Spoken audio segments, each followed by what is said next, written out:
Amigos, tudo bem? Normalmente eu tenho me aproximado de vocês utilizando as mídias sociais, quer seja o WhatsApp, Instagram, Facebook, LinkedIn, Twitter e outras, através de imagens, através de textos, porém hoje eu resolvi vir através de vídeo, justamente por causa da importância do tema e a sua repercussão social. Nós falaremos hoje da questão do impeachment. E primeiro eu queria lhes falar sobre os procedimentos, sobre os mecanismos do impeachment. É importante salientar logo de cara de que o pedido de impeachment pode ser apresentado ao Congresso por qualquer cidadão brasileiro. Não precisa necessariamente ser um político, um deputado ou uma associação, nada disso. Qualquer pessoa, qualquer cidadão brasileiro pode protocolar no Congresso o pedido de impeachment. Essa solicitação, porém, não pode ir de qualquer maneira.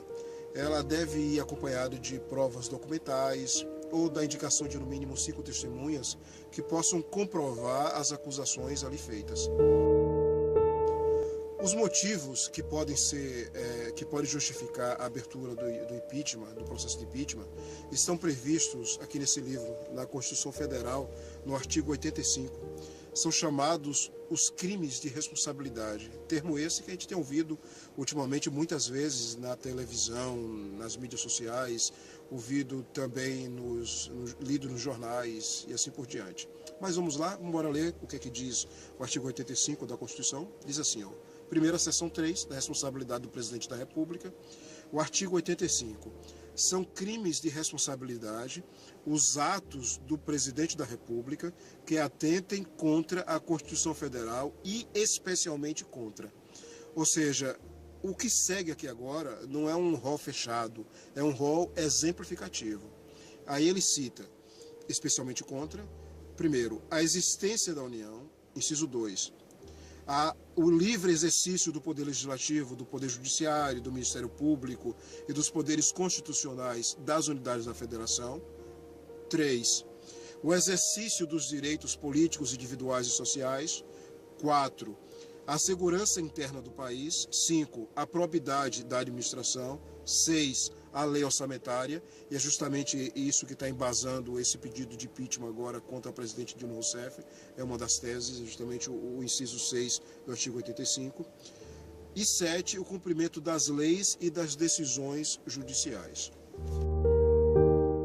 Bem, após o pedido de impeachment ser aceito pelo presidente da Câmara dos Deputados, uma comissão especial de deputados, formado por representantes de todos os partidos, analisa agora o pedido que foi protocolado no Congresso. Então, se o parecer for favorável ao impeachment, é incluído na ordem do dia 48 horas depois da sua publicação. O processo então vai ao plenário, que é o que vai estar acontecendo hoje, o processo está indo para o plenário, e caso receba apoio de 2/3 da casa, o acusado é afastado e o processo vai agora ao Senado. Então, se hoje 2/3 dos deputados, ou seja, no mínimo 342 deputados, votar, é afastada a presidente Dilma e o processo vai ao Senado, onde ali vai ser julgado. Lá no Senado, é preciso de 2/3 também para a eventual destituição. O afastamento do acusado é de 180 dias após a instauração do processo. E a Constituição garante a esse acusado a ampla defesa e ao contraditório, ou seja, ele tem liberdade de se defender, utilizando seus advogados, as provas que tem, de contradizer aquilo que foi dito ali. Se após 180 dias o julgamento não for concluído, o processo continua, ele continua acontecendo, mas o presidente pode voltar ao comando do país enquanto o processo corre.